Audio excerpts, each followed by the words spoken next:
so we'll get this panel started. We are still waiting for another panelist, but he'll be joining in a few minutes. So just wanted to start this conversation with you guys.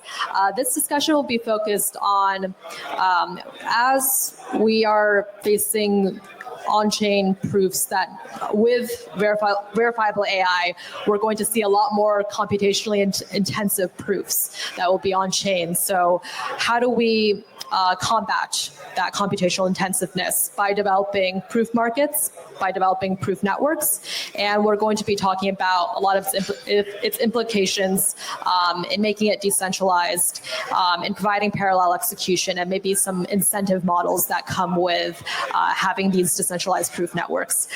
So very excited to be hosting this discussion today.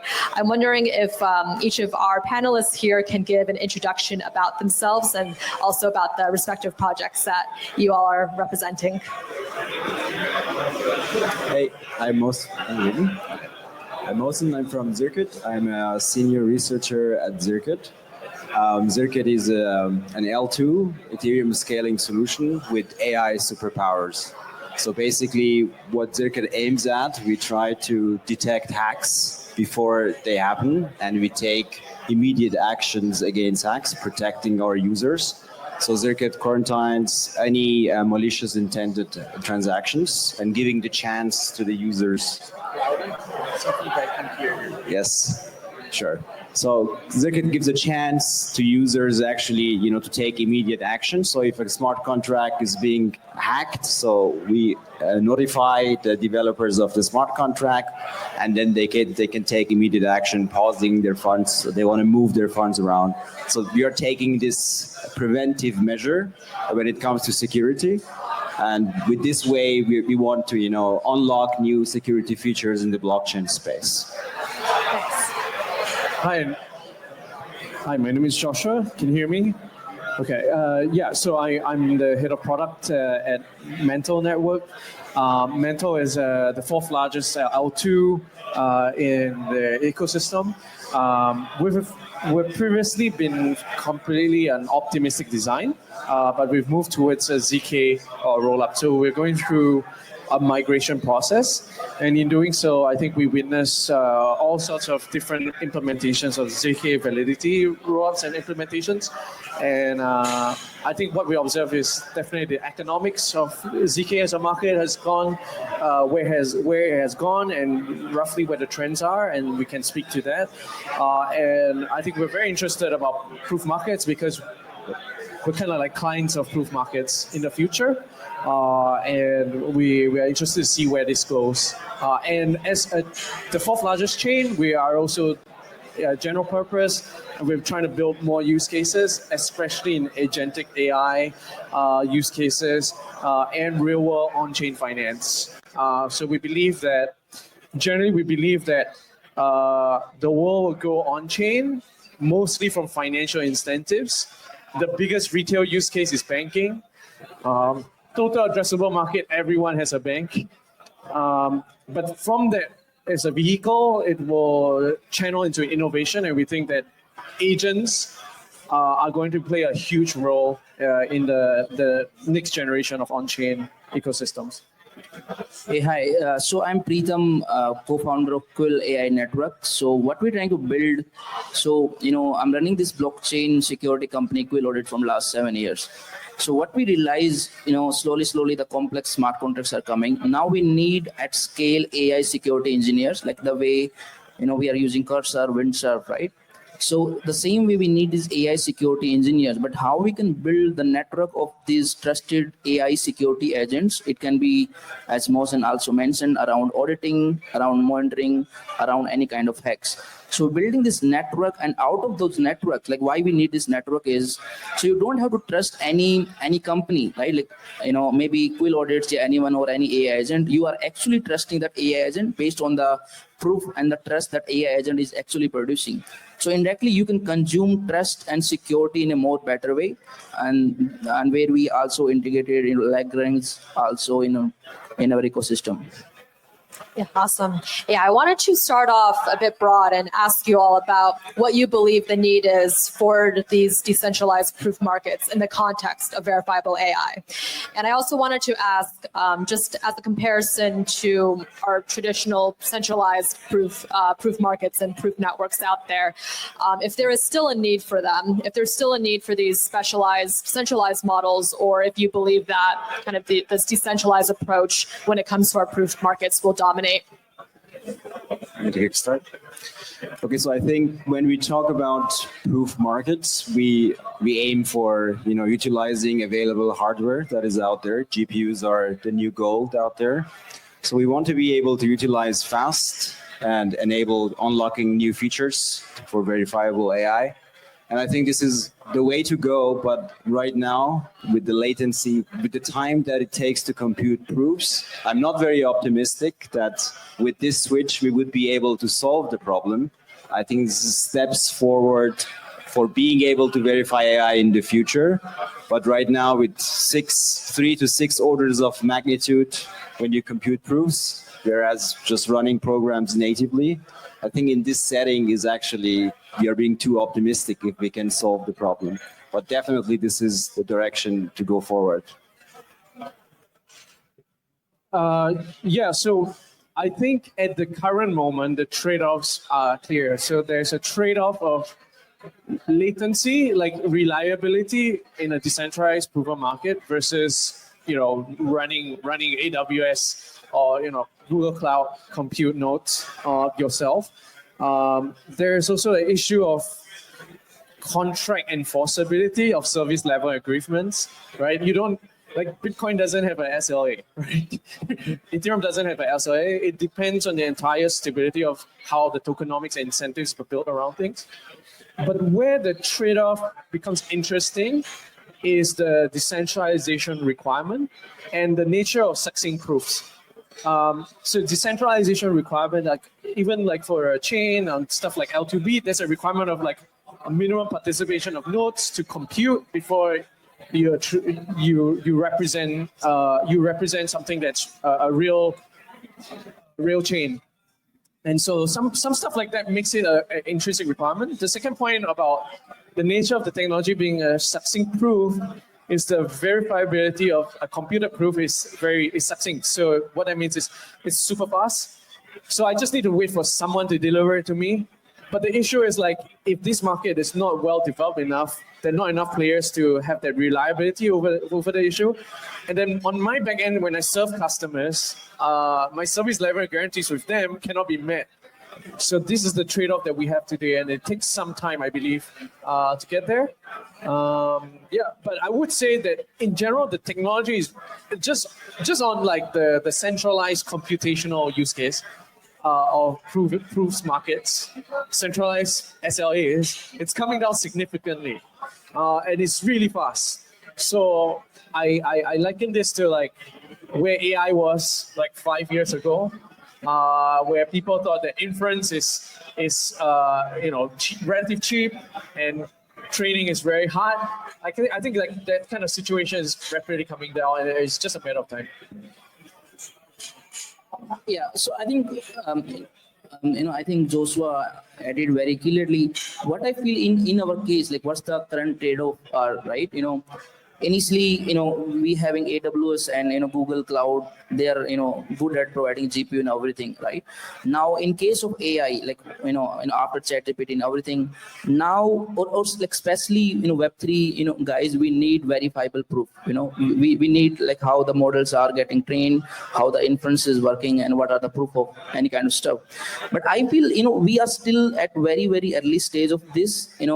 The compute is still very slow, right? And again, the verification is is good, is kind of millisecond. And again, for the compute, we are trying to build this proof marketplace also.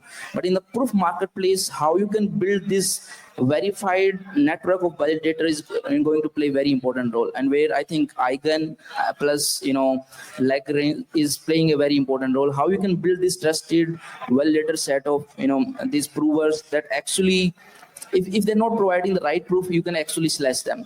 So I feel like these are some of the trade-off. Apart from these guys already added, I feel trusted validator set is also one part of that.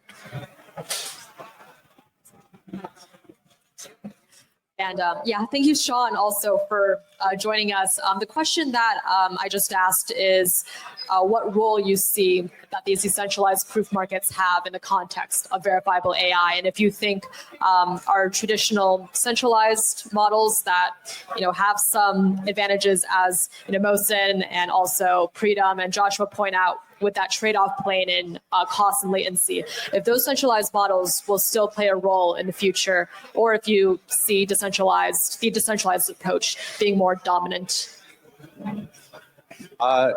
Yeah, so I was just last week at a event in San Francisco put on by Compound VC, where they invited Web2 labs like Stanford, Berkeley, Carnegie Mellon, as well as a lab within Genentech and a lab within Google, to talk about their advancements in AI, like AI applied to science in particular.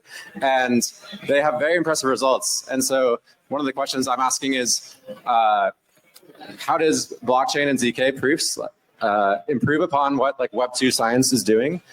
Because they are making progress, like they're using O3, and like they're at the level now where they can start being PhD level research and like publishing papers. And so what we're asking is how we use blockchain and ZK to scale that. Like they're not really like they are like Google, they're centralized, or they're labs that they just do like one agent, but we're trying to plan for tens of thousands of agents. And so putting that using DPIN, like basically trusting the edge user devices to run agents, is a way to get faster scaling. And it's like citizen science, and there's nice ways, there's reasons why we do that. But I think ZK is like a core feature, like being able to trust the edge, like trust user devices on what they're supplying, what the agents are inferring, is a key piece of why we want to use ZK. And so I'll stop there. Yep, and we were just on this topic of trying to navigate through that trade-off plane in relation to cost and latency versus decentralization. I'm wondering if there's another trade-off that comes with decentralizing these proof markets relating to privacy. So in outsourcing, and say a user wants to outsource their proofs to some sort of prover network or to some sort of prover marketplace, I'm wondering if you guys see any sort of caveats relating to if they're trying to build a privacy-based application that's normally those local client sites proving they have that advantage in being able to support this. So wondering if you guys see any kinds of trade-offs that relate to if, say, for example, someone wanted to prove a private inference within a ZKML kind of model.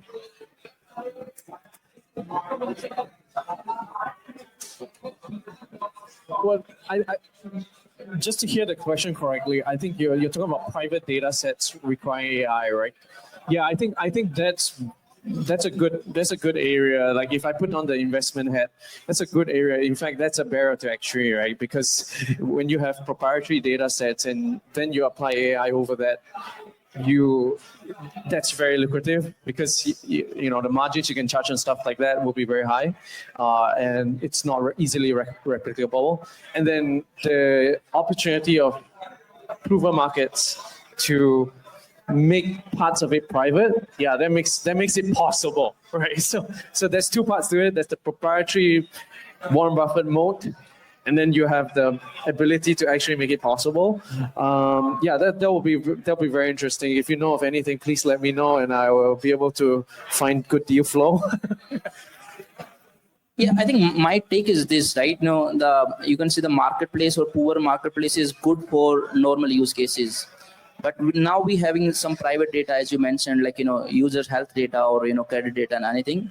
So we need maybe any kind of validator set that is doing kind of computation on the private data. And if you're building some payment network or payment incentive around this validator set, the payment or incentive should go more to the validators or the provers that is doing computation in the private, like privacy or private data. And I feel slowly I was just reading one use case also, how these hackers can get access of any your private model, like just assume any bio model, like maybe COVID or anything, and they can actually build a bio weapon out of it, right? So your private data, your private LLM around any bio company is very, very important. So I think the privacy part plus computation is going to play a very, very important role in the future. And we have seen some model on Hugging Face also around healthcare and anything. If anyone can get access of these and manipulate and build some bio weapon, or maybe just manipulate is very dangerous case. But definitely there is required case how these provers can play around the private data. Yes, so I also share very much the same opinion. I think it's going to be very challenging to offload your proving cloud infrastructure for your proving, and then deal with private witness. So you have some witness you want to pass your circuit to get a proof out of it. And if this witness cannot be shared, with the verifier that you have some privacy heavy application in mind, probably this is going to be a little bit more complicated to build if you want to offload your computations. But there might be some ways around it. You don't need to prove that you hold the secret on the cloud. Probably this small computation of proof could be done locally. So you can split between your super private part of computation, do some part of it locally, and then offload the rest of computation that is less privacy heavy to the cloud. That might be a good start. I'll just add, we're looking at mostly in the realm of public data, but there's some, with bioprotocol, there's some DAOs that do invite people to share private data. There's kind of data DAOs and things like that could be stored in, but once we use it for decentralized AI inference, then yeah, I don't think anyone has the perfect solution yet, but there's basically ways we're looking at splitting it up between when the AIs have inference, there's two parts. There's very subjective inference where they output a text-based summary of what they see, and so that's not well suited for a succinct proof. And so we split it into an evidence bundle, which is the data and the prompt and the model, and that's tied to the summary that it gives. And anyways, yeah. Yeah, that all sounds great. And just to kind of recap what was being said here, Mohsen, you suggested that there are some kinds of ways in which certain parts of the task can be split. So some of them that includes private data would be done locally, and then the rest be outsourced. And also, I like how you mentioned, Preetam, about kind of thinking about on the validator set side, and then kind of the mechanisms that go on over there as well. So I think that those are all very important considerations to keep in mind. And I also wanted to ask you all about when we were earlier in our discussion, we talked about one of the caveats, one of the trade-offs being latency and also cost. There are a couple of projects in this space that are looking at hardware acceleration, either through GPUs, ASIC models, FPGAs. So I was wondering about your guys' takes on how important you think it is to focus on the hardware development side within ZK-based proving, and if there are any sort of recent advancements you think that are really noteworthy, or you think that should be highlighted. Okay, I can share a little bit of experience we had at Zircuit trying to do hardware acceleration. So when we started, we were working on Halo 2 proving system. And when we were looking at, okay, let's try to optimize this. It's taking a couple of hours to compute one, EVM proof at the beginning when we started. And then when we looked inside, Halo proof system, we see that it's using FFTs, MSM, polynomial computations. And then we thought, okay, let's look into, CUDA library and see if this has been already, there is some more optimized implementation of that. And turns out that, people have been working on FFTs for a very, very long time. There exists very efficient algorithms that you can run those things on GPU very effectively. However, the challenge was, as this was, implemented in CPU, moving this into GPU and use hardware was a big challenge, because copying stuff from CPU into memory of GPU was a technical challenge. At the end, it would take even longer to compute proofs as opposed to CPU. But when this is done correctly, implemented proper kernels, you have, good dev team that could spend so many cycles on this, then you can have a very solid implementation, better optimization, and you can see drop in the overhead like 100x improvement we could see when things are done properly on GPU. The problem is within 2 months, proof systems are going to be obsolete.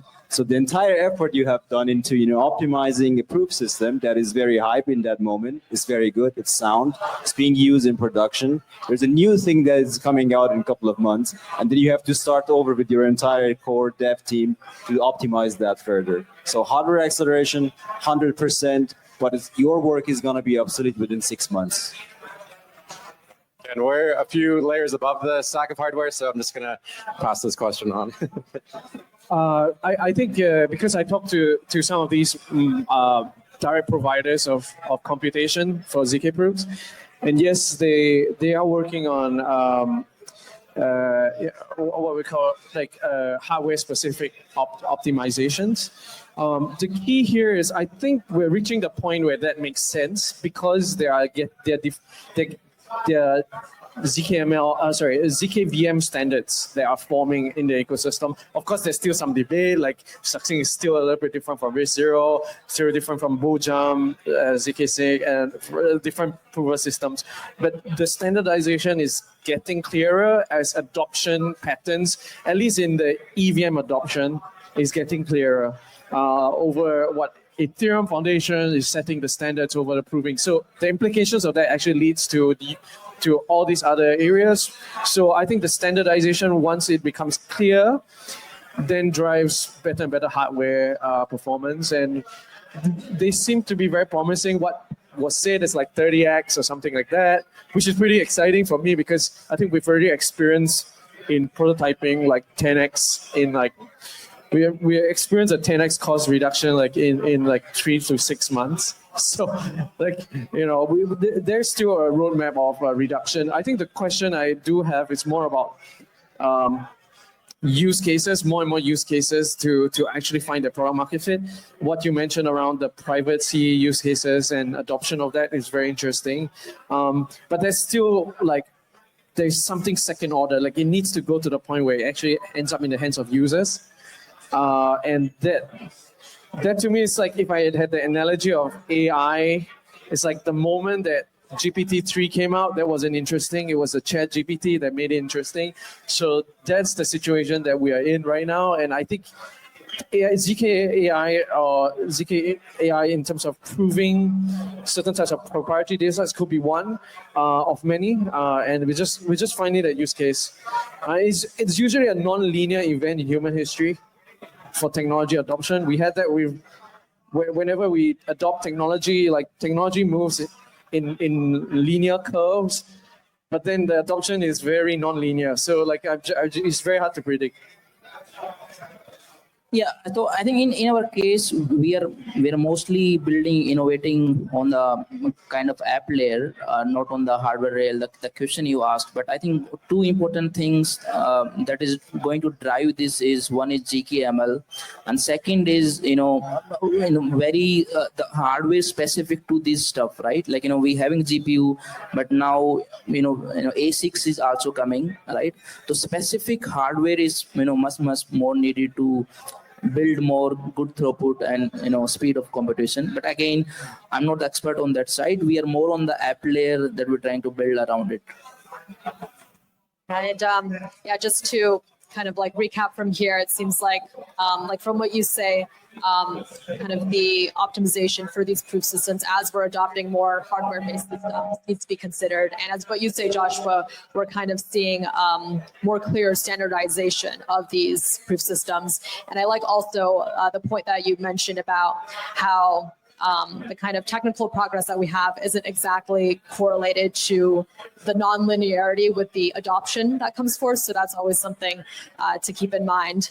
And then for this next question, I wanted to ask more about some of the in terms of maintaining a proof marketplace, some of the incentive models or incentive mechanisms. And I know, Preetam, you mentioned previously about some slashing mechanisms, but I wanted to hear about all of your opinions on how we can incentivize for fair and open participation within these proof markets.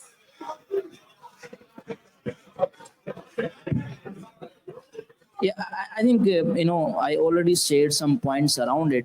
So I think, Eigen is a really good player to build this, marketplace, because, every node or, every, member of this marketplace is now a trusted player, right? And if anyone is producing the bad results, now we having the Eigen slashing is also live. The first part is, the incentive, it can be in any token you're building, plus Eigen token can be there. And some player, like if some of these nodes, or you can say the providers are providing the fast proof, so there can be some incentive, like can be more incentive if anyone providing, maybe they are having good hardware or anything, so there can be double incentive. And there can be third can be, I feel, to build is the privacy that we talked about, right? If any of these provers having this privacy, hardware or this kind of stuff, so there can be more incentive around this.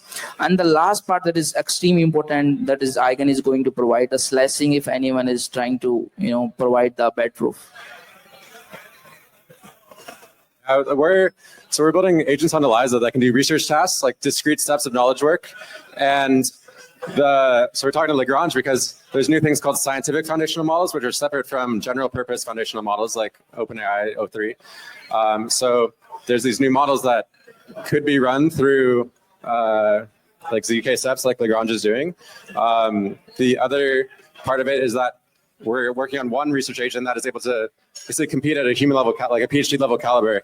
And that, one, that's a hard problem. And then two, once we do have that, it's, you said like making it accessible, it's going to be basically a way that an end user can just one-click deploy it locally, and that's just running by default. But then if they have some secret sauce, like either some data set around scientific data or some insight in logic that lets it that agent perform knowledge work better than others, there's like a way to create like a proof marketplace and then have a race to submit an answer, and then so that we're exploring what that looks like, and it's still early, but that's where we'd like to see it go.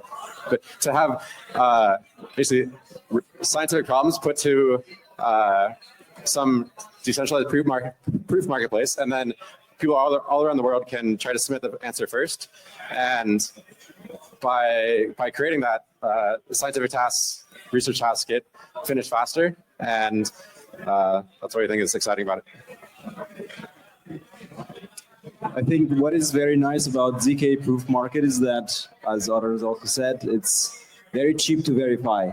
So I think building a marketplace that incentivizes compute resources for ZK proofs are rather straightforward, and there exists already. We're using different incentive ways for users already in the blockchain space. Dodge auction, we can offer slashing, punishing if you are not providing proofs. We can take optimistic routes that later, if the proof doesn't verify, then you can slash the user. So I think reputation-based systems. So there are many ways that you can incentivize providing compute proofs, compute resources for this cloud, and already exists some solutions. So there exist some marketplaces for provers that can do that.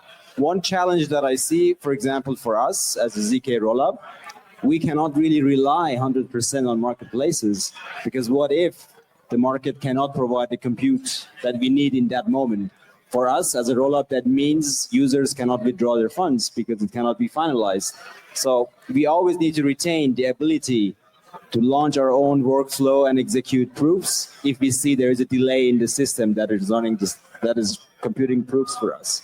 So challenge always stays, at least in use cases like rollups, that you need to be able to compute proofs. You need to retain the ability to compute your own proofs. And that may mean you have to spin up for yourself some EC2 instances to run proofs. That's going to be extremely expensive. Or you need to acquire hardware for yourself for the rainy day that the compute proofs are down. But I think as we progress in this space and there would be more reliable clouds with reliable SLA, contractual boundaries that they cannot violate, I think in this case could actually be more smooth later.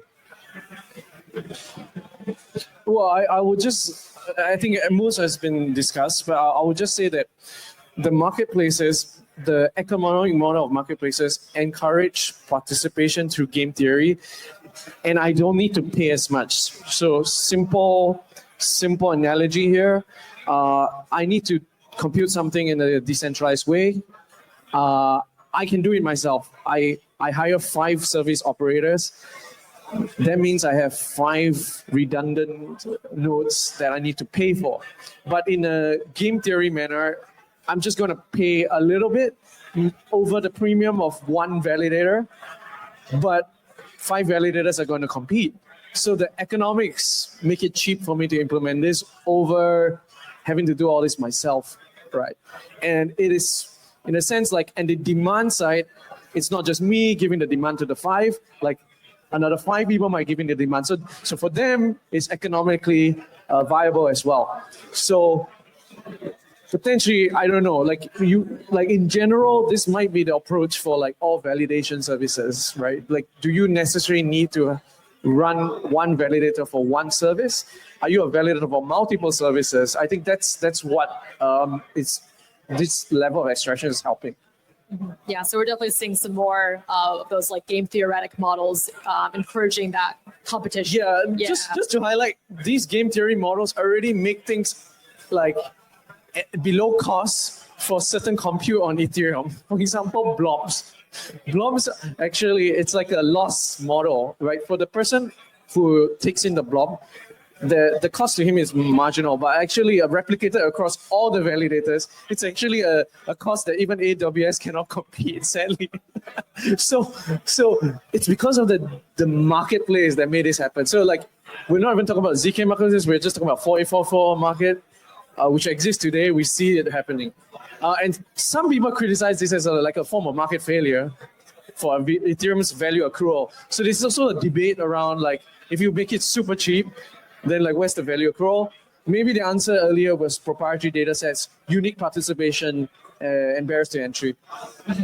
Yeah, absolutely. But thank you all of our panelists for joining us. We had quite a bit of a discussion, especially within the navigating through the trade-offs within building this type of decentralized proof of marketplace, whether it be with optimizing for costs, latency, decentralization, even considerations that need to be made in optimizing when we're reaching hardware acceleration or in kind of forming these incentive models. So lots of considerations, but we are making overall really great strides towards developing these markets. So thank you all for our panelists for joining us. Thank you, Alice.